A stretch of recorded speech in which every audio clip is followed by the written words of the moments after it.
Over है और 6 run चाहिए। स्ट्राइकर एक डेंजरस बैट्समैन है और उसने एक शॉट मारकर ये सोचा कि ये तो इजी 2 रन है, लेकिन तुम जैसे एक फील्डर ने लाइटनिंग की स्पीड से बॉल उठाई और एक परफेक्ट थ्रो से उसे रन आउट कर दिया और आपने मैच जितवा दिया और सब लोग तुम्हारे नाम की तारीफ कर रहे हैं। साउंड्स लाइक अ ड्रीम ना? लेकिन अगर तुम्हारी फील्डिंग अभी एवरेज है तो ये ड्रीम तुम्हारी कभी रियलिटी नहीं बनेगा। बट डोंट वरी, आज की इस वीडियो में मैं तुम्हें 90 डेज का एक ऐसा मास्टर प्लान देने वाला हूँ जो तुम्हारी फील्डिंग को नेक्स्ट लेवल पे लेके जाएगा। ये वीडियो तुम्हारे लिए स्पेशल होने वाली है क्योंकि मैं यहाँ पर सिर्फ बेसिक ड्रिल्स के बारे में बात नहीं करने वाला हूँ। ये एक ऐसा रूटीन होगा जो तुम्हें सिर्फ 3 महीने में एक प्रो लेवल फील्डर बना देगा। और सबसे इंटरेस्टिंग बात, ऐसी ड्रिल्स और टिप्स बताऊंगा जो शायद ही किसी ने आपको पहले बताई होगी। बहुत सारे प्लेयर्स सिर्फ बैटिंग और बॉलिंग पे फोकस करते हैं लेकिन कोई फील्डिंग को सीरियसली नहीं लेता, जबकि सच ये है कि अच्छे फील्डर्स हमेशा टीम के हीरो बनते हैं। रविंद्र जडेजा, एबी डिविलियर्स और पोलार्ड जैसे प्लेयर्स की पहचान सिर्फ उनके शॉट से नहीं, उनकी फील्डिंग से भी है। अब तुम सोच रहे होंगे कि इतना फास्ट कैसे इंप्रूव किया जाए। Simple, follow this 3 month plan.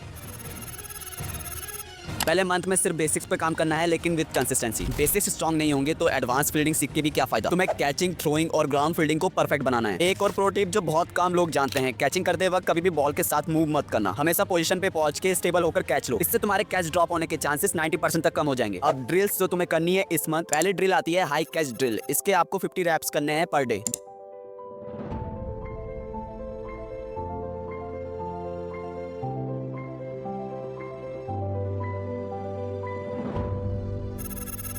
दूसरी ड्रिल आती है ग्राउंड फील्डिंग। इसके आपको 30 रैप्स मारने हैं पर डे।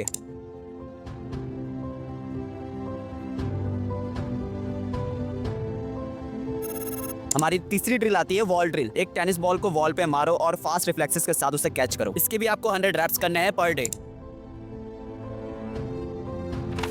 जब तुम ग्राउंड फील्डिंग करते हो तो तुम्हारी फुटवर्क की स्पीड काफी मैटर करती है। सबसे बड़ी मिस्टेक तो लोग ये करते हैं कि सिर्फ हाथों से बॉल उठाना सीखते हैं, बट रियलिटी ये है कि अगर तुम्हारे पैर फास्ट नहीं होंगे तो तुम कभी भी एक अच्छे फील्डर नहीं बन पाओगे। सेकंड मंथ में हम फोकस करेंगे तुम्हारी स्पीड और एजिलिटी पे, क्योंकि फील्डिंग सिर्फ कैचिंग का नाम नहीं है, ये तुम्हारे रिएक्शन टाइम और मोमेंटम स्पीड पे भी डिपेंड करता है। तुम्हें अपना रिएक्शन टाइम को कम करना है और फास्ट मोमेंटम को डेवलप करना है। ड्रिल्स जो तुम्हें इस मंथ ऐड करनी है, आपको 10 मिनट करना है पर डे।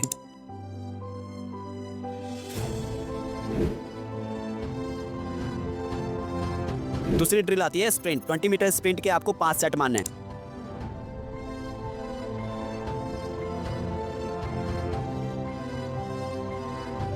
तीसरी ड्रिल आती है 4 डायरेक्शन रिएक्शन ड्रिल। किसी फ्रेंड को बोलो कि रैंडम डायरेक्शन में बॉल फेंके और तुम्हें उस डायरेक्शन में स्प्रिंट करके बॉल पकड़नी है और विकेट की तरफ फेंकनी है। इसके आपको 20 रैप्स करने हैं पर डे। एक प्रो लेवल फील्डर का एवरेज रिएक्शन टाइम 0.25 सेकंड्स होता है। अगर तुम अपना रिएक्शन टाइम इंप्रूव कर लोगे तो तुम उन इम्पॉसिबल कैचेस को इजीली ग्रैब कर पाओगे जो नॉर्मली लोग छोड़ देते हैं।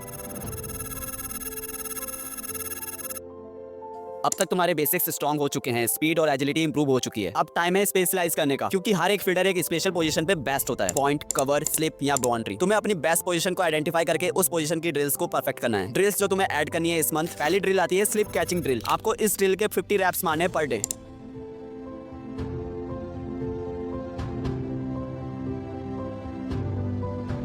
दूसरी ड्रिल आती है बाउंड्री कैचिंग ड्रिल। आपको अपने फ्रेंड्स के साथ इस ड्रिल की प्रैक्टिस करनी है क्योंकि अकेले ये ड्रिल नहीं होने वाली। अपने दोस्त को बोलो कि वो बाउंड्री पे बॉल थ्रो करेगा और आपको उसे कैच करना है। आपको इसके 30 रैप्स मारने हैं पर डे। लास्ट ड्रिल आती है direct hit drill. Different angle से थ्रो करने की प्रैक्टिस करो विकेट पर और आपको इसके 20 रैप्स मारने हैं पर डे। जब तुम्हें इंप्रूवमेंट नहीं दिखती है ना तो तुम्हारा मोटिवेशन डाउन होने लगता है, लेकिन मैं तुम्हें एक सिंपल सॉल्यूशन देता हूँ। अपनी प्रोग्रेस को ट्रैक करो। हर 10 दिन में अपने ड्रिल्स का रिकॉर्ड रखो और देखो कि कैसे तुम फास्ट इंप्रूवमेंट कर रहे हो। अगर तुमने ये 90 डेज का रूटीन प्रॉपर्ली फॉलो किया तो तुम देखोगे कि तुम्हारी फील्डिंग की स्किल्स ड्रास्टिकली इंप्रूव हो चुकी हैं। तुम सिर्फ एक एवरेज प्लेयर नहीं बल्कि टीम के एक वैल्यूएबल मेंबर बन चुके होंगे। अब तुम्हारे अंदर एक नया लेवल का कॉन्फिडेंस आ चुका होगा। जो कैचेस पहले मुश्किल लगते थे अब वो इजी लगने लगेंगे। तुम वो प्लेयर बन चुके होंगे जिसे हर टीम अपनी टीम में रखना चाहेगी। अगर तुम सच में अपनी फील्डिंग को नेक्स्ट लेवल पे लेके जाना चाहते हो तो ये 90 डेज प्लान को अपने डेली रूटीन का पार्ट बनाओ। और अगर